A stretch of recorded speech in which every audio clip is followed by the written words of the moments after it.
Bonjour, on se retrouve aujourd'hui dans une nouvelle vidéo pour vous expliquer ce que c'est le système endocrinien. Donc le système endocrinien, c'est le second système de régulation de l'organisme. Il coordonne et dirige de nombreuses activités cellulaires. Il est responsable du contrôle de l'héméostasie à long terme.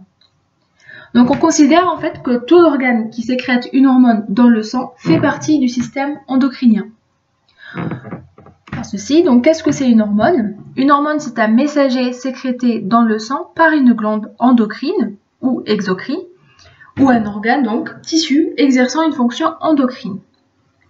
L'hormone peut agir soit à distance ou à proximité sur un tissu cible, en se fixant sur un récepteur cible. Donc, on retrouve ici, sur la figure, différents types d'organes qui font partie du système endocrinien. Notamment, on retrouve l'hypophyse. L'hypophyse, qui réagit sur les signaux de l'hypothalamus, fait libérer des hormones qui dirigent donc d'autres organes endocrines. L'hypothalamus produit des hormones qui contrôlent l'hypophyse, et l'hypothalamus produit également les hormones, l'ADH et l'ocytocine, qui sont stockées dans l'hypophyse. Ensuite, on retrouve également le parathyroïde, l'épiphyse, la glande thyroïde, qui va par exemple, la glande thyroïde va sécréter l'hormone thyroxine. On y retrouve également le pancréas, les glandes surrénales, les ovaires. Par exemple, au niveau des ovaires, chez la femme, les hormones oestrogènes et progestérone sont produites par les ovaires. Les ovaires entretiennent le système de reproduction féminin ainsi que les caractères sexuels secondaires. La progestérone, elle, va entretenir l'utérus pendant la grossesse. En revanche, chez l'homme, on va retrouver les testicules qui vont produire la testostérone, c'est-à-dire qui est une hormone qui entretient le système de reproduction ainsi que les caractères sexuels donc, de l'homme. Donc les hormones interviennent dans quoi? Ils vont intervenir dans la reproduction et le développement sexuel, dans le développement embryonnaire, dans la croissance, dans la défense contre le stress. Elle va intervenir également dans le système immunitaire, le maintien des niveaux d'eau, d'électrolytes et d'éléments nutritifs, et intervient également dans le métabolisme énergétique et cellulaire. Le système endocrinien est un ensemble fonctionnel formé par les glandes. Il existe deux types de glandes. On a les glandes qui sont dites exocrines, et ensuite on retrouve également les glandes endocrines. Les glandes exocrines vont déverser leur sécrétion à travers un canal excréteur ou bien dans une cavité. À l'extérieur du corps, on va retrouver par exemple les glandes sudoripares ou bien les glandes mammaires qui va, elles, sécréter le lait donc à l'extérieur du corps. Dans une cavité, on va retrouver par exemple les glandes salivaires qui vont sécréter la salive qui va être dans la bouche. Ensuite, les glandes endocrines, contrairement donc aux glandes exocrines, vont déverser leur sécrétion, donc les hormones, directement dans les vaisseaux sanguins qui les traversent. Une hormone donnée va agir sur des cellules cibles. Pour réagir avec cette hormone, la cellule cible doit posséder un récepteur protéique spécifique auquel l'hormone peut se lier. Ce récepteur protéique, soit il est transmembranaire, c'est-à-dire qu'il est sur la membrane, ou bien dans le cytoplasme, ça va être intracellulaire, ou bien il est localisé dans le noyau qui va être donc intranucléaire. La liaison de l'hormone et du récepteur modifie l'activité de la cellule cible et va entraîner à l'intérieur de la cellule une signalisation qui va permettre de modifier l'activité donc de la cellule cible. Donc, comme je viens de vous dire, donc les glandes exocrines et les glandes endocrines. Les glandes exocrines vont avoir donc des canaux pour sécréter leurs hormones. Et ensuite, les glandes endocrines, comme schématisé sur la figure, sur ce schéma, on va retrouver ici le vaisseau sanguin. Et ces glandes endocrines vont sécréter les hormones directement dans le sang. Au niveau chimique, il existe des différents types d'hormones. Deux types. Soit les hormones qui sont dites stéroïdes, qui vont avoir un caractère lipidique, et qui vont être fabriquées à partir du cholestérol, notamment le cortisol, par exemple. Ou bien des hormones qui sont non stéroïdes, qui vont être composées des protéines, de peptides ou d'acides aminés. Ces hormones non stéroïdes vont avoir plutôt un récepteur qui va être transmembranaire, par exemple l'adrénaline. Alors comment ces hormones agissent-elles? Donc les hormones atteignent toutes les cellules, mais agissent sur seulement certaines cellules, là où il va y avoir le récepteur cible à l'hormone. Une hormone agit seulement sur une cellule qui a des récepteurs spécifiques sur lesquels elle peut se fixer. L'attachement entre l'hormone et son récepteur va entraîner la modification de la perméabilité de la membrane, va permettre la synthèse des protéines, stimule ou inhibe des enzymes, stimule la sécrétion des substances et stimule également la division cellulaire. Alors le contrôle de l'hypophyse par l'hypothalamus. L'hypothalamus contrôle toutes les sécrétions de l'hypophyse via des hormones de libération ou bien des hormones d'inhibition. Les hormones de libération sont dites des stimulines, les hormones d'inhibition sont dites des inhibines. Au niveau des hormones de libération, vont permettre de stimuler la sécrétion des hormones de l'hypophyse, contrairement aux hormones d'inhibition, d'où leur nom, inhibines, vont permettre d'inhiber la sécrétion de l'hormone de l'hypophyse. Il existe donc deux parties de l'hypophyse. On va avoir la neurohypophyse et l'adénohypophyse. L'adénohypophyse va sécréter 6 types d'hormones. On retrouve l'hormone de croissance, la thyrotrophine, la corticotrophine, la gonadotrophine et la prolactine. Les hormones du neurohypophyse, on va retrouver l'hormone antidiurétique, l'ADH. Cette hormone antidiurétique, elle régule les concentrations de sodium dans le sang. L'ADH réduit donc la production d'urine par les reins. C'est une hormone appelée hormone anti-pipi. Une autre hormone du neurohypophyse, l'ocytocine. Cette ocytocine stimule les contractions de l'utérus durant l'accouchement et stimule également la contraction des muscles de lactation pendant la grossesse, pendant l'allaitement. Donc on va appeler breastfeeding.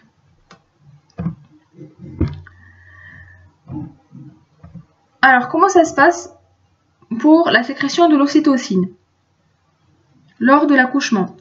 L'hypophyse va libérer donc l'ocytocine par la partie neurohypophysaire. Cette ocytocine va agir sur l'utérus, entraînant une contraction. L'utérus va se contracter. L'utérus, les contractions de l'utérus vont entraîner une stimulation continue de l'hypophyse afin de favoriser un niveau de contraction de l'utérus qui va être maintenu pour faciliter l'accouchement. Alors maintenant, passons aux hormones de la thyroïde. La thyroïde produit l'hormone, la thyroxine. Cette hormone va agir sur le métabolisme et la consommation d'oxygène. Dans le cas d'une hyperthyroïdie, cette hyperthyroïdie est due à une production excessive de thyroxine. Cette production de thyroxine va entraîner la maladie de Graves qui va avoir ce type de symptômes, un grossissement de la thyroïde, des faiblesses musculaires, augmentation de la vitesse du métabolisme et une production excessive de chaleur. Et également donc plus d'appétit, perte continuellement de poids. A l'inverse, une hypothyroïdie, c'est-à-dire une production insuffisante de thyroxine. Ces symptômes donc vont être tout à fait à l'inverse de l'hyperthyroïdie. On va retrouver une diminution de la fréquence cardiaque, un métabolisme qui va être bas, tolérance moins de froid et gain de poids. Diminution de l'appétit. Le goitre, c'est une augmentation du volume de la thyroïde et c'est associé à une concentration insuffisante d'iode dans le régime alimentaire. Ensuite, nous passons à l'hormone de l'hypophyse, la mélatonine. Cette mélatonine, elle régule le rythme circadien. Elle va être maximale durant la nuit avec une sensation de somnolence. Donc elle va entraîner une sensation de somnolence. Diminue durant la journée. Et s'il y a une production anormale de cette hormone, de la mélatonine, eh bien on va avoir plutôt des troubles du sommeil, troubles de l'humeur. Et également, on va avoir une personne qui va être dépressive. L'hormone du thymus. Le thymus qui va être localisé entre les deux poumons, donc au niveau du médiastin. C'est une glande située entre les lobes des poumons et produit la thymosine. Cette thymosine stimule la production des lymphocytes et va agir donc sur le système immunitaire. Et elle disparaît normalement après la puberté. Les glandes surrénales et le stress. Alors, il existe deux parties des glandes surrénales, la médullo-surrénale et la cortico-surrénale.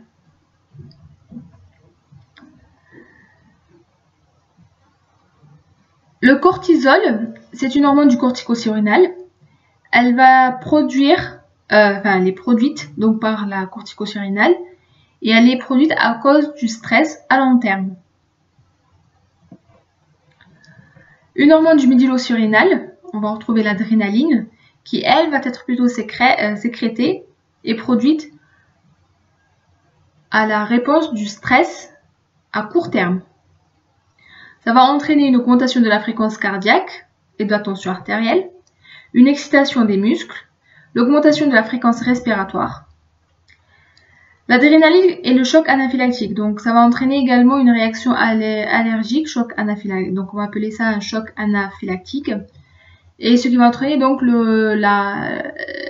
l'excrétion excessive de l'histamine, qui va entraîner donc ce choc anaphylactique, qui a pour cause en fait une diminution rapide de la tension artérielle, une diminution du sang dans les tissus et organes, et sans traitement immédiat, la mort peut survenir après quelques minutes. Maintenant, une autre glande, le pancréas. Le pancréas, il a un rôle particulier et qui permet donc la régulation du taux, ou plutôt la régulation de la glycémie.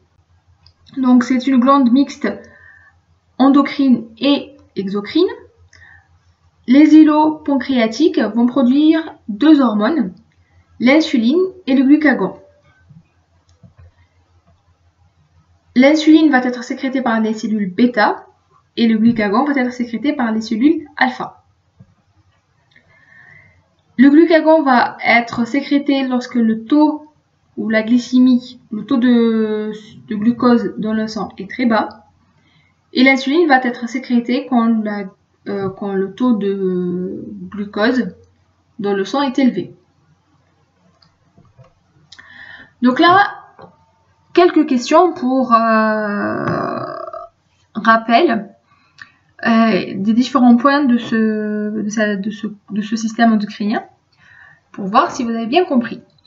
Donc, quelques questions. Est-il correct, par exemple, la première question, est-il correct de dire que l'hypothalamus a un rôle très important dans le maintien de l'hémostasie, c'est-à-dire l'équilibre de l'organisme?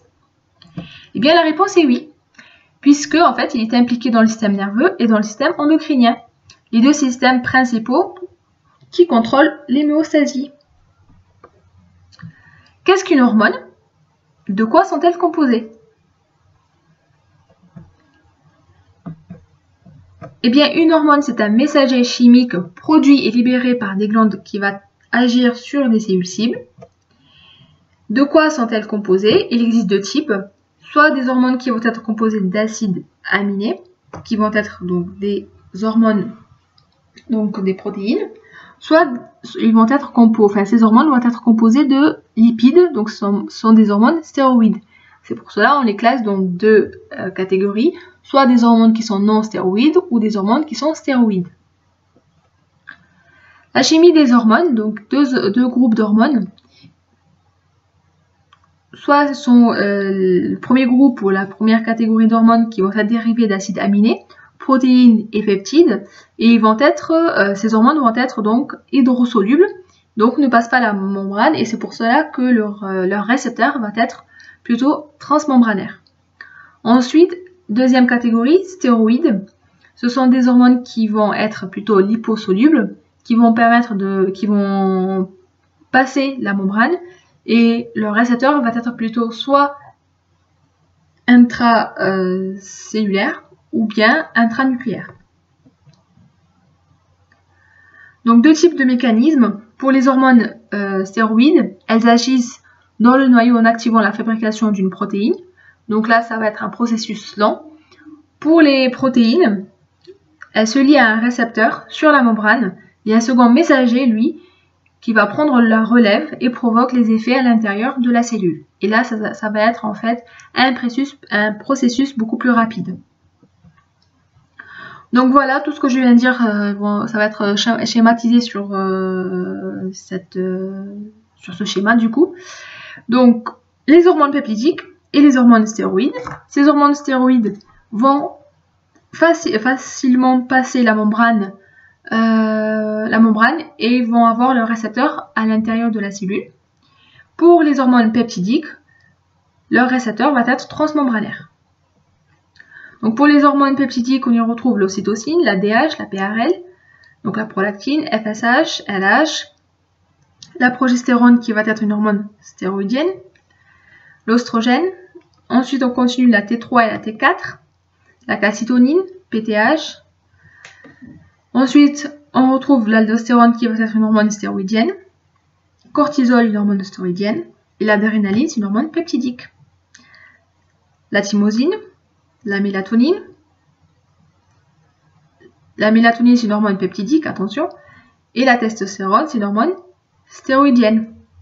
GH, c'est une hormone peptidique. TSH, une hormone peptidique. L'insuline, c'est une hormone peptidique. Le glucagon, c'est une hormone peptidique. Donc, qu'est-ce qui détermine si une hormone agira sur une cellule donnée? Eh bien, la réponse, parce qu'une hormone peut agir sur une cellule de l'organisme seulement si elle-ci possède des récepteurs pour l'hormone en question. Ces récepteurs sont situés soit sur la membrane plasmique, soit à l'intérieur de la cellule. À votre avis, qu'est-ce qui contrôle la libération des hormones? Quelques indices. Il y a 3 types de stimuli différents. Soit des hormones, donc soit associées à un autre phénomène hormonal. Donc un mécanisme qui va être le plus courant. Une hormone stimule la libération d'une autre hormone. Soit humoraux, la variation par exemple du taux sanguin de certains ions ou de certains nutriments, calcium, glucose, vont agir et vont contrôler donc la libération des hormones. Par exemple, le taux de glucose dans le sang va entraîner la libération soit de l'insuline ou bien du glucagon par le pancréas. Soit associé donc à un phénomène nerveux, un influx nerveux, qui va contrôler donc la libération des hormones. Donc la régulation de la libération des hormones, c'est associé donc à un stimulus qui va agir donc sur la glande endocrine. La glande va libérer les hormones, l'hormone va avoir donc un effet, et puis donc pour le retour à l'équilibre, on va avoir un contrôle négatif, où on va parler également de rétro-inhibition, pour avoir cet équilibre à la normale. Voilà, donc j'espère que j'étais assez claire. Si vous avez d'autres questions ou si vous avez des points que vous n'avez pas compris, vous pouvez me laisser des commentaires à la suite de cette vidéo. Merci beaucoup.